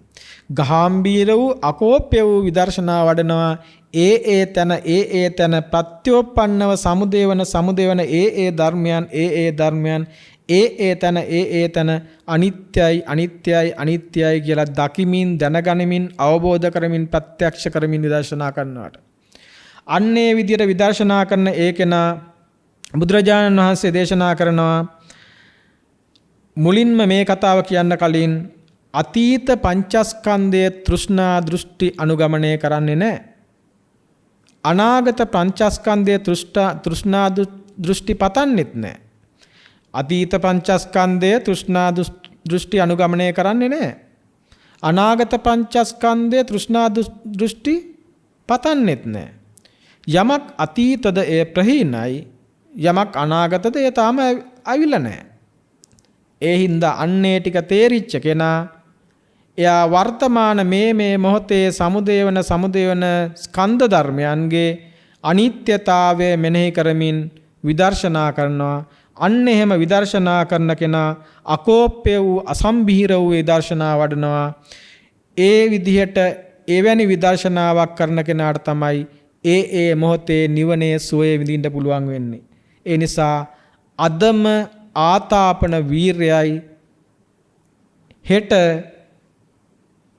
ඒ පාපී මාරයාගේ ස්වභාවය ගැන අපිට වගකීමක් ගන්න බෑ. ඒ නිසා අදම මේ මොහොතේම දැන්මයි ආතාපන වීරය විදසුන් වීරය සිදු කළ යුතු වන්නේ. එසේ මේ මොහොතේ ආතාපන වීරයෙන් විදසුම් නුවණින් සත්‍ය අවබෝධය උදෙසා දුක නැමැති පංචෝපාදානස්කන්ධයේ පිරිසිඳ දකිමින් අනිත්‍යතාවය ප්‍රත්‍යක්ෂ කරගෙන නිර්වාණයේ සුවය ඒ මොහොතේ විඳ බුද්ධ ශාසනය පරිභෝජනය කරන පින්වන්ත බුදු පුතකු බුද්ධ දියණියක බවට පත්වන්න. පිනැති ඔබ හැම දෙනාටම මේ සිරිසදහම් දේශනාව එකසේ හේතු වාසනා වේවා. හැම මොහොතකම ලෝකය විදියට හටගත්තොත් හටගන්නේම දුකක්මයි. නිරුද්ධ වුණොත් නිරුද්ධ වෙන්නේම දුකක්මයි. දුකකින් තොරව හට ගැනීමක්වත් දුකකින් තොරව නිරුද්ධ වීමක්වත් දකින්නට පුළුවන් කමක් නැහැ. ඒ නිසා ඒ ස්වභාවය ප්‍රත්‍යක්ෂ කරගන්න මේ උතුම් වූ සරල වූ චතුරාර්ය සත්‍ය දේශනාව පිනැති ඔබ හැම දිනාටම අවබෝධයේ පිණසම හේතු වාසනා වේවා කියලා ආශිංසනය කරනවා. හැම දිනාටම සම්මා සම්බුදු සරණයි.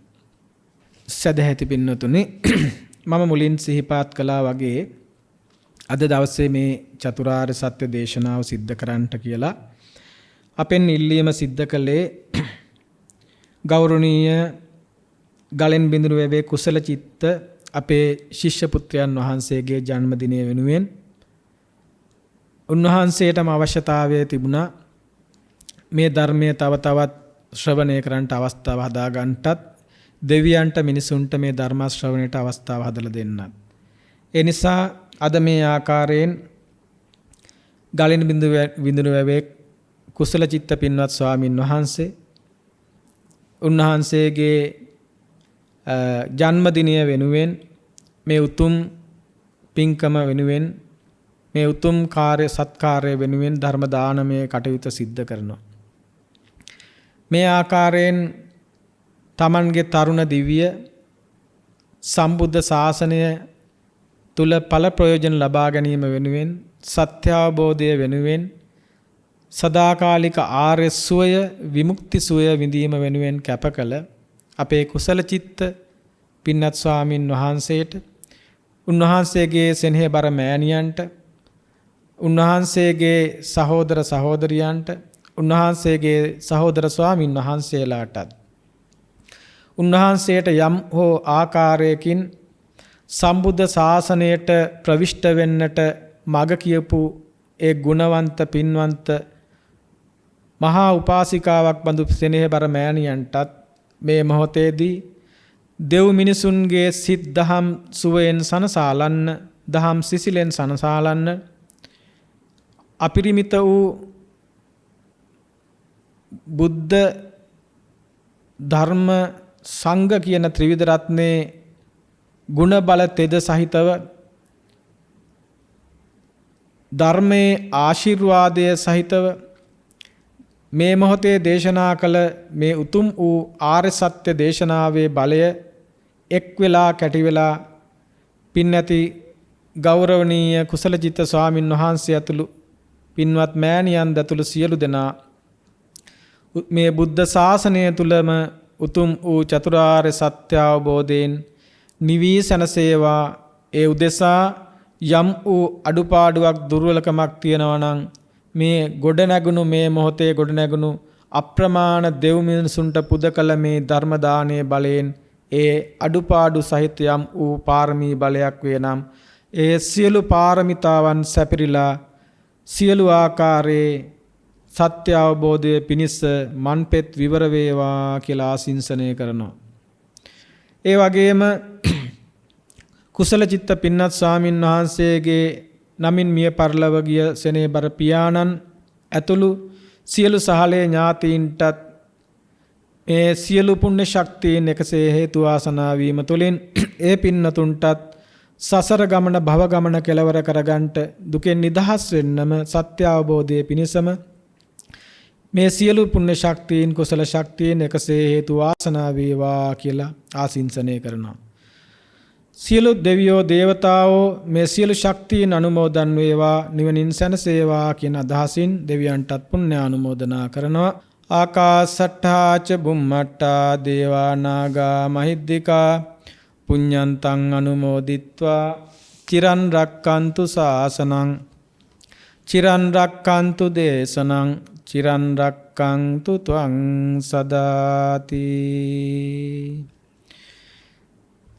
දස බල බුදුන් නම් සෙල් මුදුනතින් මතු